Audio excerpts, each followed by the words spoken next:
नमस्कार प्रिय भक्तजनों, आपके अपने चैनल शिवा शिष्य कथा पर आपका हार्दिक स्वागत है।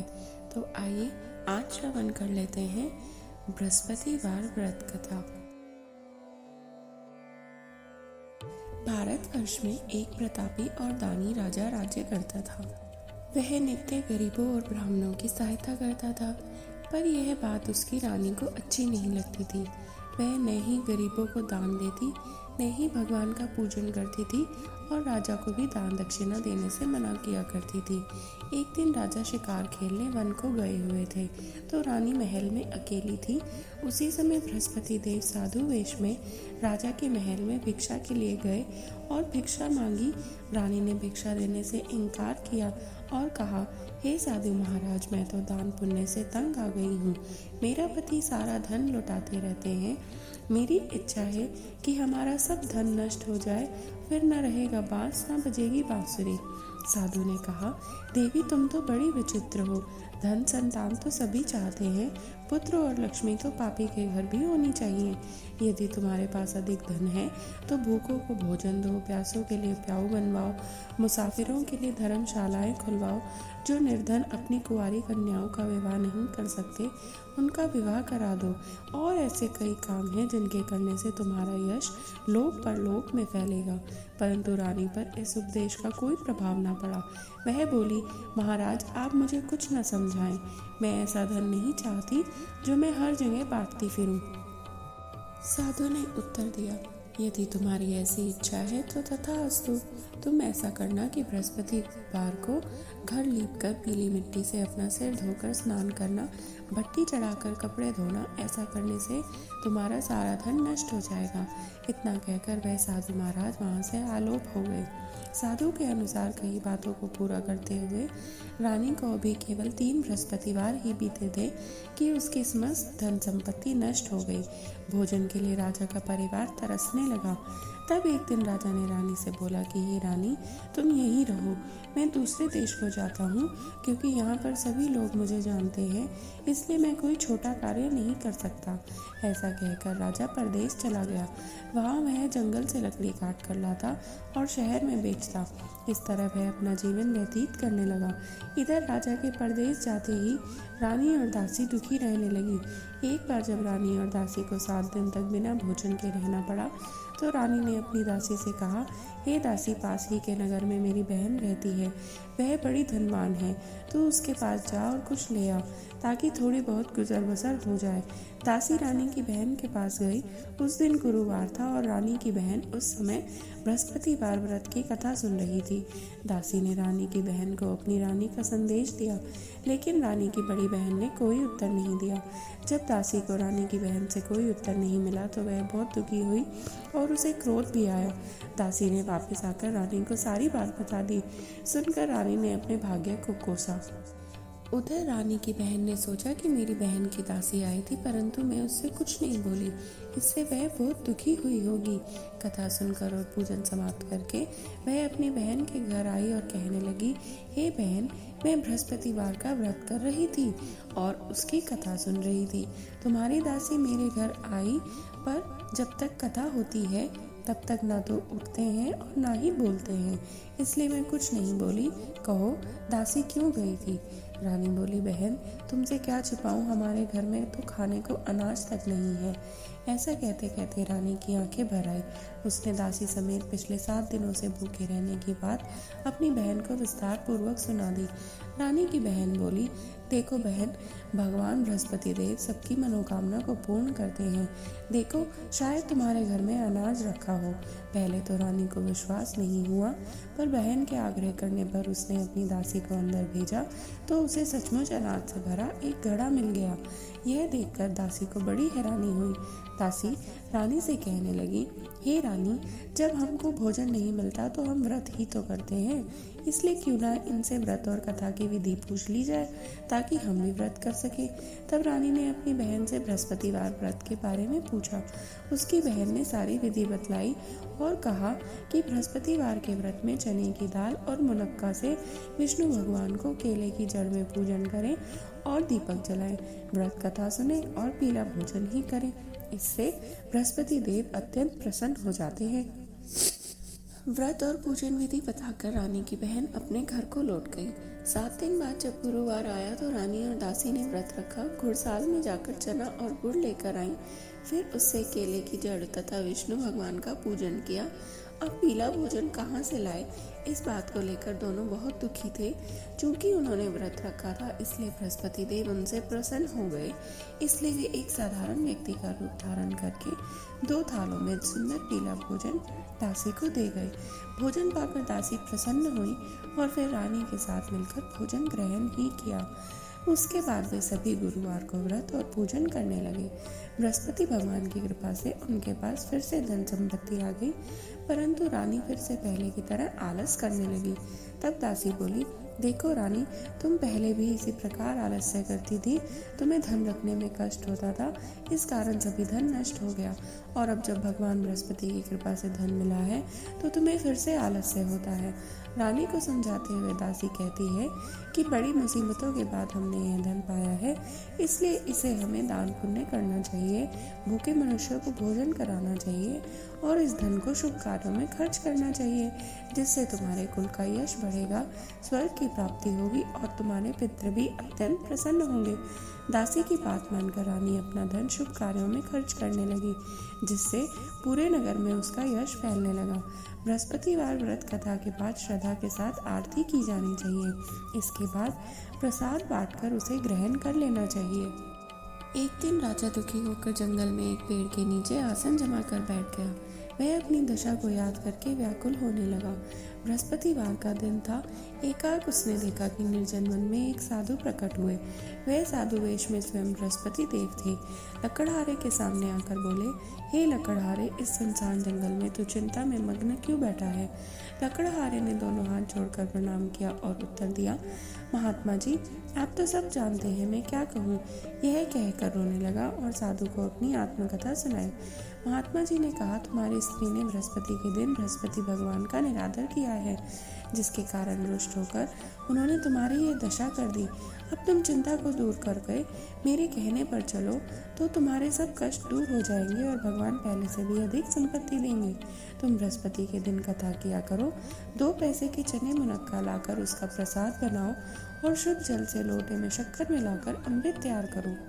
कथा के पश्चात अपने सारे परिवार और सुनने वाले प्रेमियों में अमृत व प्रसाद बांटकर आप भी ग्रहण करो। ऐसा करने से भगवान तुम्हारी सभी मनोकामनाएं पूर्ण करेंगे। साधु के ऐसे वचन सुनकर लकड़हारा बोला, हे प्रभु, मुझे लकड़ी बेचकर इतना पैसा नहीं मिलता जिससे भोजन के उपरांत कुछ बचा सकूं। मैंने रात्रि में अपनी स्त्री को व्याकुल देखा है। मेरे पास कुछ भी ऐसा नहीं जिससे मैं उसकी खबर मंगा सकूं। साधु ने कहा, हे लकड़हारे, तुम किसी बात की चिंता मत करो। बृहस्पति के दिन तुम रोजाना की तरह लकड़ियां लेकर शहर को जाओ। तुमको रोज से दुगना धन प्राप्त होगा, जिससे तुम भली भांति भोजन कर लोगे और बृहस्पति देव की पूजा का सामान भी आ जाएगा। इतना कहकर साधु अंतर्ध्यान हो गए। धीरे धीरे समय व्यतीत होने पर फिर वही बृहस्पतिवार का दिन आया। लकड़हारा जंगल से लकड़ी काटकर किसी शहर में बेचने गया। उसे उस दिन और दिन से अधिक पैसा मिला। राजा ने चना गुड़ आदि लाकर गुरुवार का व्रत किया। उस दिन से उसके सभी कलेश दूर हो गए, परंतु जब दोबारा गुरुवार का दिन आया तो वह बृहस्पतिवार का व्रत करना भूल गया। इस कारण बृहस्पति देव भगवान नाराज हो गए। उस दिन उस नगर के राजा ने विशाल यज्ञ का आयोजन किया था और शहर में यह घोषणा करा दी थी कि कोई भी मनुष्य अपने घर में भोजन न बनावे, न आग जलावे, समस्त जनता मेरे यहाँ भोजन करने आवे। इस आज्ञा को जो न मानेगा उसे फांसी की सजा दी जाएगी। इस तरह की घोषणा संपूर्ण नगर में करवा दी गई। राजा की आज्ञा अनुसार शहर के सभी लोग भोजन करने गए, किंतु लकड़हारा कुछ देर से पहुंचा, इसलिए राजा उसको अपने साथ घर ले गए और ले जाकर भोजन करा रहे थे तो रानी की दृष्टि उस खूंटी पर पड़ी जिस पर उसका हार लटका हुआ था। वह वहां पर दिखाई नहीं दिया। रानी ने निश्चय किया कि मेरा हार इस मनुष्य ने चुरा लिया है। उसी समय सिपाहियों को बुलाकर उसको कारागार में डलवा दिया गया। जब लकड़हारा कारागार में पड़ गया और बहुत दुखी होकर विचार करने लगा कि ना जाने कौन से पूर्व जन्म के कर्म से मुझे यह दुख प्राप्त हुआ है, और उसी साधु को याद करने लगा जो जंगल में मिला था। उसी समय तत्काल बृहस्पति देव साधु के रूप में प्रकट हुए और उसकी दशा को देखकर कहने लगे, लगे, अरे मूर्ख, तूने बृहस्पति देव की कथा नहीं करी, इस कारण तुझे दुख प्राप्त हुआ है। अब चिंता मत कर, बृहस्पतिवार के दिन कारागार के दरवाजे पर 4 पैसे पड़े मिलेंगे, उनसे तू बृहस्पति देव की पूजा करना, तेरे सभी कष्ट दूर हो जाएंगे। बृहस्पतिवार के दिन उसे 4 पैसे मिले। लकड़हारे ने कथा कही। उसी रात्रि को बृहस्पति देव ने उस नगर के राजा को स्वप्न में कहा, हे राजा, तुमने जिस आदमी को कारागार में बंद कर दिया है वह निर्दोष है, वह राजा है, उसे छोड़ देना। रानी का हार उसी खूंटी पर लटका है, अगर तू ऐसा नहीं करेगा तो मैं तेरे राज्य को नष्ट कर दूंगा। इस तरह रात्रि के स्वप्न को देखकर राजा प्रातःकाल उठा और खूंटी पर हार देखकर लकड़हारे को बुलाकर क्षमा मांगी तथा लकड़हारे को योग्य सुंदर वस्त्र आभूषण देकर विदा किया। बृहस्पति देव की आज्ञा अनुसार लकड़हारा अपने नगर को चल दिया। राजा जब अपने नगर के निकट पहुंचा तो उसे बड़ा आश्चर्य हुआ। नगर में पहले से अधिक बाग, तालाब, कुएं तथा बहुत सी धर्मशाला, मंदिर आदि बन गई हैं। राजा ने पूछा, यह किसका बाग और धर्मशाला है? तब नगर के सब लोग कहने लगे, यह सब रानी और बांदी के हैं। तो राजा को आश्चर्य भी हुआ और गुस्सा भी आया। तब रानी ने यह खबर सुनी कि राजा आ रहे हैं तो उन्होंने बांदी से कहा, हे दासी, देख राजा हमको कितनी बुरी हालत में छोड़ गए थे, हमारी ऐसी हालत देखकर कहीं वे लौट ना जाए, इसलिए तू दरवाजे पर खड़ी हो जा। आज्ञा अनुसार दासी दरवाजे पर खड़ी हो गई। राजा आए तो उन्हें अपने साथ लिवा लाई। तब राजा ने क्रोध करके अपनी रानी से पूछा कि यह धन तुम्हें कैसे प्राप्त हुआ है? तब उन्होंने कहा, हमें यह सब धन बृहस्पति देव के इस व्रत के प्रभाव से प्राप्त हुआ है। राजा ने निश्चय किया कि 7 रोज बाद तो सभी बृहस्पति देव का पूजन करते हैं, परंतु मैं प्रतिदिन में 3 बार कहानी तथा रोज व्रत किया करूंगा। अब हर समय राजा के दुपट्टे में चने की दाल बंधी रहती थी और दिन में 3 बार वह कहानी कहते थे। एक रोज राजा ने विचार किया कि चलो अपनी बहन के यहाँ हो आवे। इस तरह निश्चय करके राजा घोड़े पर सवार हो अपनी बहन के यहाँ को चलने लगे। मार्ग में उसने देखा कि कुछ आदमी एक मुर्दे को लिए जा रहे हैं। उन्हें रोककर राजा कहने लगे, अरे भाइयों, मेरी बृहस्पति देव की कथा सुन लो। वे बोले, हमारा तो आदमी मर गया है, इसको अपनी कथा की पड़ी है। परंतु कुछ आदमी बोले, अच्छा कहो, हम तुम्हारी कथा भी सुन लेंगे। राजा ने दाल निकाली और जब कथा आधी ही हुई थी कि मुर्दा हिलने लग गया और जब कथा समाप्त हुई तो राम राम करके मनुष्य उठकर खड़ा हो गया। आगे मार्ग में उसे एक किसान खेत में हल चलाता हुआ मिला। राजा ने उसे देखा और उससे बोला, अरे भाई, तुम मेरी बृहस्पतिवार की कथा सुन लो। किसान बोला, जब तक मैं तेरी कथा सुनूंगा तब तक 4 हरिया जोत लूंगा, जा अपनी कथा किसी और को सुना। इस तरह राजा आगे चलने लगे। राजा के हटते ही बैल पछाड़ कर खाड़ कर गिर गए और किसान के पेट में बड़ी जोर से दर्द होने लगा। उस समय उसकी माँ रोटी लेकर आई और उसने भी जब यह सब देखा तब अपने पुत्र से सब हाल पूछा और बेटे ने सभी हाल कह दिया। तो बुढ़िया दौड़ी दौड़ी उस घुड़सवार के पास गई और उससे बोली कि मैं तेरी कथा सुनूंगा, तू अपनी कथा मेरे खेत पर चलकर ही कहना। राजा ने बुढ़िया के खेत पर जाकर कथा कही, जिसके सुनते ही वह बैल उठ खड़े हुए और किसान के पेट का दर्द भी बंद हो गया। राजा अपनी बहन के घर पहुंचा। बहन ने भाई की खूब मेहमानी की। दूसरे रोज प्रातःकाल राजा जगा तो वह देखने लगा कि सब लोग भोजन कर रहे हैं। राजा ने अपनी बहन से कहा कि ऐसा कोई मनुष्य नहीं है जिसने भोजन ना किया हो और मेरी बृहस्पतिवार की कथा सुन ले। बहन बोली, हे भाई, ये देश ही ऐसा है, पहले यहाँ लोग भोजन करते हैं, बाद में अन्य कोई काम करते हैं। अगर कोई पड़ोस में हो तो देख आओ। वह ऐसा कहकर देखने लगी, परंतु उसे कोई ऐसा व्यक्ति नहीं मिला जिसने भोजन न किया हो। अतः वह एक कुमार के पास गई जिसका लड़का बीमार था। उसे मालूम हुआ कि उसने यहाँ 3 रोज से किसी ने भी भोजन नहीं किया है। रानी ने अपने भाई की कथा सुनाने के लिए कुमार से कहा और वह तैयार हो गया। राजा ने जाकर बृहस्पतिवार की कथा कही, जिसको सुनकर उसका लड़का ठीक हो गया। अब तो राजा की प्रशंसा होने लगी। एक रोज राजा ने अपनी बहन से कहा कि हे बहन, हम अपने घर को जाएंगे, तुम भी तैयार हो जाओ। रानी की बहन ने अपनी सास से कहा। सास ने कहा, हाँ चली जा, परंतु अपने लड़कों को मत लेकर आना, क्योंकि तेरे भाई के कोई औलाद नहीं है। बहन ने अपने भाई से कहा, हे भाई, मैं तो चलूंगी पर बालक नहीं जाएगा। राजा बोला, जब कोई बालक नहीं जाएगा तब तुम ही क्या करोगी? बड़े दुखी मन से राजा अपने नगर को लौट आया। राजा ने अपनी रानी से कहा, हम निर्वंशी हैं, हमारा मुंह देखने का धर्म नहीं है और कुछ भोजन आदि भी नहीं किया। रानी बोली, हे प्रभु, बृहस्पति देव ने हमें सब कुछ दिया है, वह हमें औलाद भी अवश्य देंगे। उसी रात को बृहस्पति देव ने राजा से स्वप्न में कहा, हे राजा, उठ, सभी सोच त्याग दे, तेरी रानी गर्भ से है। राजा की यह बात सुनकर उसको बड़ी खुशी हुई। 9वें महीने में उसके गर्भ से एक सुंदर पुत्र पैदा हुआ। तब राजा बोला, हे रानी, स्त्री बिना भोजन के रह सकती है पर बिना कहे नहीं रह सकती। जब मेरी बहन आवे तब उससे तुम कुछ कहना मत। रानी ने सुनकर हाँ कर दिया। तब राजा की बहन ने यह शुभ समाचार सुना तो वह बहुत खुश हुई तथा बधाई लेकर अपने भाई के यहाँ आई। तभी रानी ने कहा, घोड़ा चढ़कर तो नहीं आई, गधा चढ़कर आई।